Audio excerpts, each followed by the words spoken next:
સાક્ષર નગરી વિદ્યાનગરમાં સ્પાની યાર્ડમાં ચાલતા કૂટણખાના સામે આણંદ પોલીસે લાલ આંખ કરી છે। વિદ્યાનગરના દિયા સિનેમા પાસે આવેલા એક કોમ્પ્લેક્સમાં ત્રીજા માળે સ્પાની યાર્ડમાં ચાલતા કૂટણખાનાનો પોલીસે પર્દાફાશ કર્યો છે। સરદાર પટેલ રાજમાર્ગ પર જાહેરમાં કોમ્પ્લેક્સમાં સ્પાની યાર્ડમાં ચાલતું હતું કૂટણખાનું। કુલ 8 યુવતી 8 ગ્રાહક એક સંચાલકની કરવામાં આવી અટકાયત।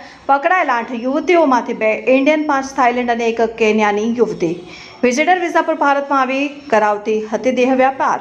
આણંદ એસઓજી પોલીસે સ્પા સેન્ટરમાં દરોડા કરી યુવતીઓને અને યુવકોને રંગે હાથે ઝડપી પાડ્યા।